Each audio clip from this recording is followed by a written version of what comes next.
Soriano. Hi, Charo. Magandang hapon. Magandang hapon, Sam. Magandang hapon, Sam.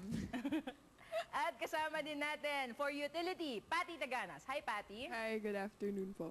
At kasama din natin ang kanilang setter, cute na cute pa rin, just like the last time na nag-guest siya dito, si Carla Bello. Hi, Carla. Salamat. Thanks. At ang pinakabagong member ng Ateneo Lady Eagles, ang Rookie of the Year ng UAAP, Cara Acevedo. Hi, Cara. Magandang hapon din po. Okay. Charo, welcome back. Kamusta naman ang Ateneo? Parang medyo inala tayo kahapon sa Lyceum. Medyo po. Pero okay naman kami. Kailangan lang talaga namin mag-focus now sa training. Tsaka kailangan namin i-fill up yung nawalang spot na dahil nawala po si Pukan sana.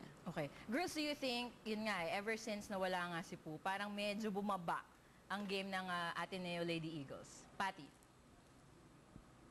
Sa tingin ko po, syempre, hindi kami sanay na biglaan po siyang nawala. So, ngayon nasa adjustment stage pa lang po kami. So, we're trying to cope. Pero I think the people from the bench are stepping up to fill the spot. Okay. Maraming nagsasabi, ang Ateneo parang malakas lang pag may guest player. Parang palagi kayo nakadepende dyan kaya kay Pu, kaya Kisini, the last time. What do you say about that? Carla? Siyempre para sa akin, malakas din kami. Pero siguro ngayon medyo emotional lang kami. Kaya kung wala kaming guest player, parang mukha kaming mahina. Pero kaya naman talaga namin. At syempre, kayang-kaya yan with Cara, ang Rookie of the Year. Cara, what do you bring to the team? I don't really Fans? know. Hindi. Wala, I just give my best. Kung anong mabibigay ko sa team, ginagawa ko lang. Parang hindi ko na lang siguro naisip na, bata pa ako, baka nahiya ako, hindi ko kaya. So, linalabas ko lang yung anong kaya ko for the At team. kaka-birthday mo pa lang daw. Happy birthday. Ilang taon na si Cara? I just turned 19. 19. 19 when? April 28. Wow, nung Monday lang. Yeah. Happy birthday. But Thank let's you. go back to the topic, no? Let's talk about Pu. Ano ba talagang nangyari? What happened to her? Bakit, well, we all know medyo na-aksidente nga yung dad niya. And then she had to go back. Ano bang storya doon, Charo? Kasi po, nung Thursday afternoon, after nung training namin, we went back to our place and then we were getting ready to go to school. Tapos sinasabi po niya na, yun nga, nagte-text po yung sister niya, younger sister niya sa kanya. Tapos sinasabi tawagan. So, tinatry niyang tawagan. Tapos, nung finally na-contact niya, nag-stay siya sa labas, sa Mailanay. Tapos, bigla na lang po siyang umiyak. And then afterwards, lumapit kami ni Patty. And sinabi niya in Thai na, yun nga, sabi niya parang, namatay na yung dad niya. At first, di namin alam, parang, ha? Siyempre, in shock din kami. Tapos bigla lang parang yun, nag-breakdown siya. She wasn't talking. Sobrang tagal niyang nandun, umiiyak. Di niya kayang tumayo, di niya kayang maglakad. So, ganun yun nangyari. And then afterwards, nung nakausap namin siya, sabi niya, na car accident daw yung dad niya, tapos matagal na daw niyang hindi nakikita, and plan pa niyang makita after ng league na to, pagbalik niya sa province, sa Thailand. So, yun yung parang masakit sa kanya, parang namatay yung dad niya, hindi man lang niya nakausap, hindi man lang niya nakita. Wala pa siya doon. Tapos wala pa siya doon. Kaya sobrang emotional talaga siya nung time na yun. Siyempre, ang Ateneo talaga ang pamilya niya ngayon. How did you comfort her during that time na bago siya umalis papuntang Thailand? Cara? Well, actually, yung nalaman namin lahat kami parang tumahimik lang. Tapos, kasi hindi rin siya makasalita. Hindi niya alam ano sabihin sa amin. So, parang kinomfort na lang namin siya. Sinabi lang namin na nandito lang kami. Tapos, kahit na kailangan niya umalis, we'll still fight for her, in behalf of her. Tapos, yun, parang we'll pray for her and her family. Yun. Carla? Paano mo naman siya kinomfort nun?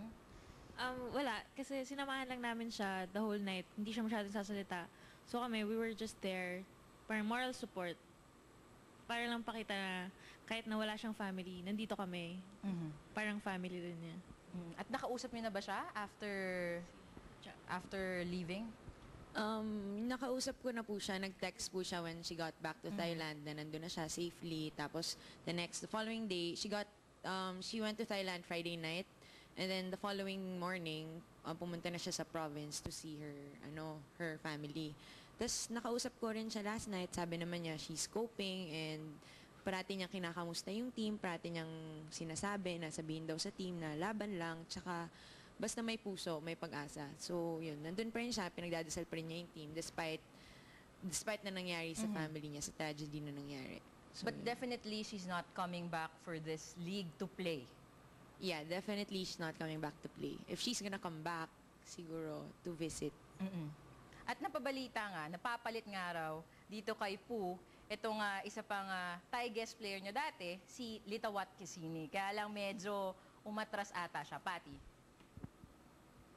I'm not really aware kung anong nangyayari on their end, but I think she's busy with her work and hindi rin po siya makapunta dito without the blessing or the permission of her boss who happens to be in the States. So hindi nila makontak yata now. So there.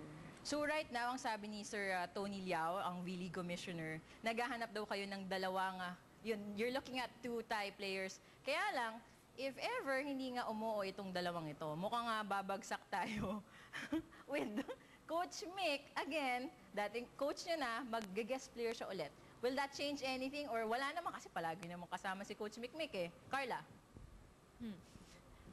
Well, malaking tulong niya sa coaching. And kung maglalaro siya, syempre may mga bagay siya na hindi makikita.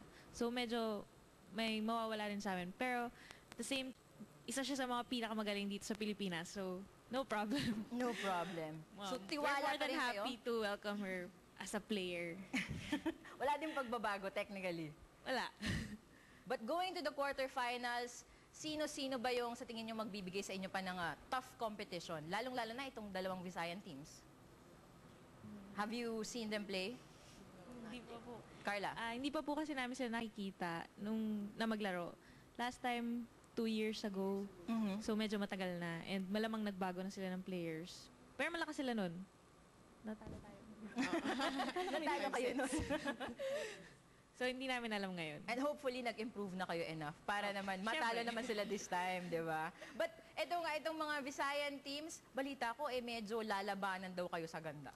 Charo, what can you say about that? Kasi ikaw ang pinakamarami daw fans sa Ateneo. Mga Charonians, Charonics. Ano ba? Charo addicts. Ano ba yun? Charo? Di naman po sa labanan ng kaparamihan ng fans eh. Volleyball naman po yung laban dito. So, I guess magkita-kita na lang po kami sa court. Yun ang maganda nun. But do you think, ito nga bang itong pagpasok nyo sa quarters, Ateneo ang unang-unang papasok naman sa semifinals? Sige, Patty. That's what we're working for, and we're confident na we'll be able to bring out our A game, and whatever that, if it ends up na we are on top, then well and good. Okay, well and good. Dapat lang nga naman pagbutihan pa ng Ateneo with that. Cara, why don't you give out your message naman sa mga fans mo na this conference pa lang na dumadami na?